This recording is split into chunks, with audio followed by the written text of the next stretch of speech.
தென்றலே மெல்ல பேசு சீரியல்ல இளமதி, பரமன், பிரியா இவங்க 2 பேரும் ரொமான்ஸ் பண்றத பார்க்க முடியாம தனியா போய் உட்காந்துக்கிறாங்க.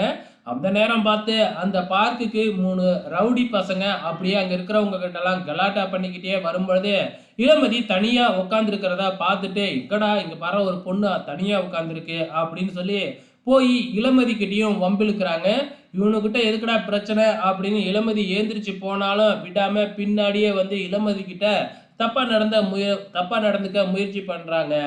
கரெக்ட்டா நம்ம பரம என்ட்ரி குடுத்து அந்த 3 ரவுடிங்களையும் அடி அடின்னு அடிச்சு நொறுக்கு நொறுக்குன்னு நொறுக்கிடுறாப்புல. உடனே துண்ட காணும், துணிய காணும்னு அந்த 3 பேரும் அங்கருந்து ஓடி போயிடுறாங்க. நம்ம பரமனோட வீரத்த பார்த்துட்டு நம்ம பிரியா பரமன கட்டி பிடிச்சு அப்படியே வந்து பார்த்தீங்கன்னா, ரொமான்ஸ் பண்ற மாதிரி பண்றாங்க. ஸோ வேணும்னே தான் இதெல்லாம் பண்றாங்க. இளமதி பக்கத்துல இருக்கா பார்க்கட்டும் அப்படின்னே இது பண்றாங்க. உடனே இளமதியும் கடுப்பாயிடுறாங்க. உடனே அங்கருந்து கோவிச்சுக்கிட்டு வேக வேகமா கோவமா கிளம்புறாங்க.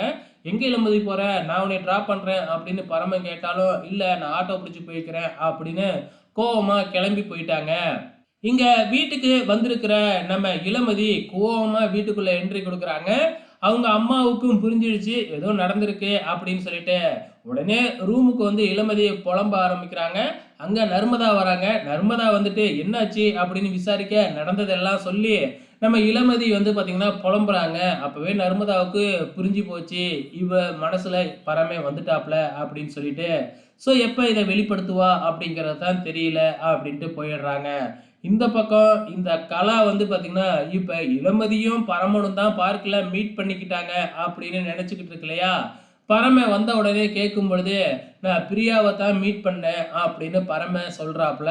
ஆனா என்கிட்டயே பொய் சொல்ற பாத்தியா? அப்படின்னு இந்த கலா வந்து பார்த்தீங்கன்னா, மனசுக்குள்ளாரயே நெனச்சுக்கிட்டு இருக்கு. ஸோ இது என்ன திட்டம் தீட்டப்போகுது அப்படின்னு தான் தெரியல. இந்த பக்கம் ஒரு பக்கம் வந்து பார்த்தீங்கன்னா, இளமதி பயங்கர டென்ஷன் ஆகிக்கிட்டு இருக்கிறாங்க. எப்ப தன்னோட காதல வெளிப்படுத்துவாங்க அப்படிங்கிறது தெரியல. இந்த பக்கம் கலா என்ன சதி திட்டம் தீட்டப்போகுது அப்படிங்கிறது தெரியல. பொறுத்திருந்து பார்க்கலாம்.